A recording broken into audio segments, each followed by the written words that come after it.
Imagine if you are going to move to a new place, to a new house, and there was a perfect framework that could help you finalize your house. If there was option, maybe two or three or five options, there was a framework that could help you identify exactly what is the right house or the right apartment for you.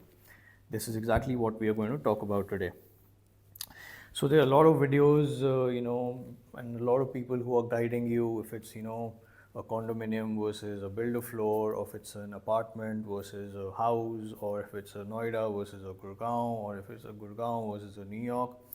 But this framework will help you choose and finalize your place globally. It is not just in India. Anywhere in the world, you use this framework and it will help you save a lot of time and effort in finalizing the place. So this is divided into 7 factors, and usually the seventh one is someone.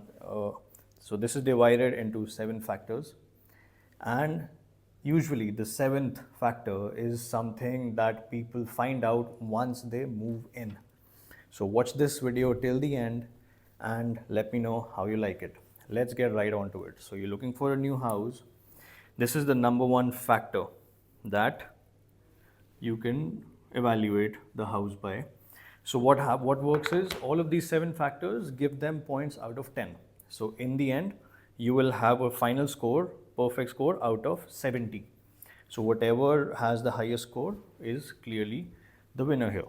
So let's start with the first factor. The first factor here is livability. So the first factor here is livability. What do I mean by livability? Livability is ideally, for example, the number of bedrooms you require. Do you require a study in case of a work from home kind of a setup? What are the room sizes that you're looking at? Is all your furniture going to move in?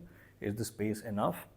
Is this, maybe you have kids, who are in high school right now. So do they have a study area or a study room?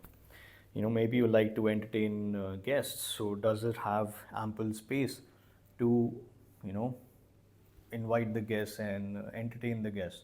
Maybe you enjoy watching television and games. So, is there enough space to put like a big television, or is there a dedicated room, which in some places is called, like the den, and so on and so forth. Maybe, you enjoy your cold showers, or maybe you enjoy your ice baths. So, is there a bathtub in that case? So, these are the factors that will help you calculate the score of livability.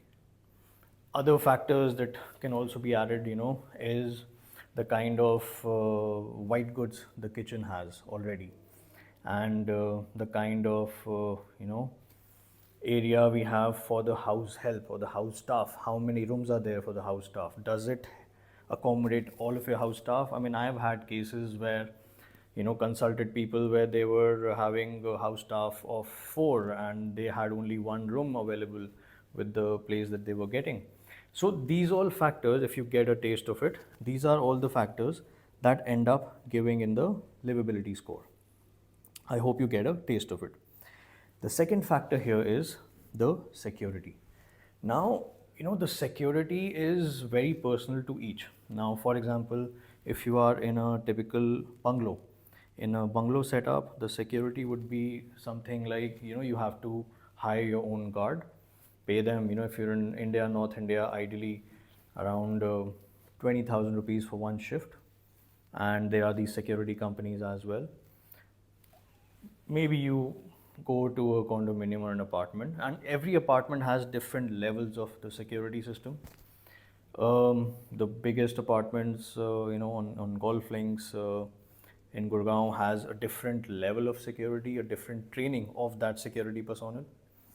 So how much would that security matter to you is how important is the ideally the security to you is what you rate the security for. So out of 10, 0 being absolutely no security and adding your own guards, and 10 being having a 5-tier security with trained security guards right from the main road till your apartment, and the convenience obviously that comes along with that security. The next factor here is the neighbors. Now, what kind of neighbors would you like? This is something that you also evaluate while you move to a neighborhood, and I don't mean to degrade anyone or upgrade sound like that for anyone, but then to each his own. There are certain people who enjoy neighbors who like to make noise and have a good party, and every now and then there are certain people who like their own calm and peace. There are certain people who like neighbors and who are very pet friendly, and then there are certain people who don't quite enjoy the noise that the pets make, the neighbors pets make. So it's good to always evaluate that who's staying around you, and what kind of neighbors there are. There are also people who would like a certain age group of neighbors, same age के अगर हों आसपास, that would attract them to that particular property versus you know not being the same age. So that's the ideal neighborhood, the kind of gentry you are staying in, and you give that also a score from 0 to 10. So this is the first three factors: 10 plus 10 plus 10 out of 30. You rate each between whatever score you get to each property. So name the factors and the number of properties that you've seen, and सबको आप scoring देंगे. तो 30 हो गए यहाँ तक. Then we'll get to the next factor, which is the recreation factor. Now this applies to those who enjoy some kind of sport or some kind of activity or some kind of hobby wherever they stay, or their kids enjoy, so they would be giving this a good score. Certain condominiums have these clubhouses which have their squash courts and tennis courts and gymnasiums, and versus ideal bungalow where you ideally have to take a membership outside of your house for a typical gym, tennis, pickleball kind of a setup. Also, nowadays, condominiums have these salons, they have a lot of other services that come down. So, you rate that again out of 10. Ki kya recreation hai? And if it's important to you, recreation is important to you, definitely you would be needing a higher score here as well. So, now we have completed 4 points. The fifth point here that you would rate is the location and proximity. Now, we usually end up looking at the proximity to airport. But airport is something that we end up visiting once, twice a year, unless you are, in the flight crew, or you work for an airline. That's the only case you have to see how far the airport is. Ideally, you look at the location and proximity with respect to how far it is from my work, or how far is it from my wife's office, or how far is it from my child's school. So these are the location and proximities that would consider. The farther it goes, the lower the score. So these are the first 5 points. The sixth point here is where I would go in the astrology or the Vastu or a Feng Shui part of it. How compliant is the house to all of these factors? If you believe in it, good enough. If you don't believe in it, you can simply ignore it.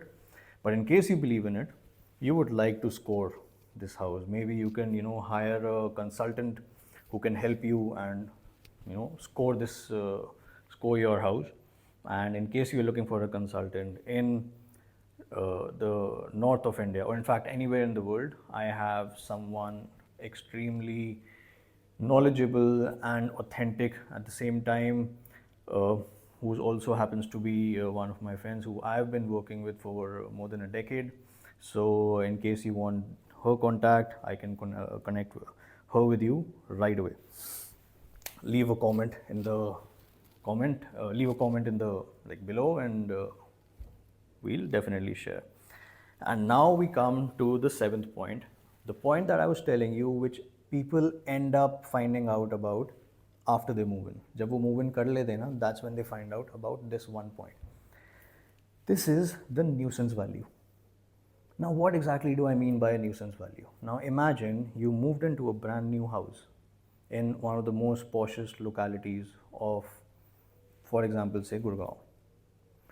The nuisance value is उसके साथ वाला जो plot है, the plot right next to it starts construction a month after you moved in.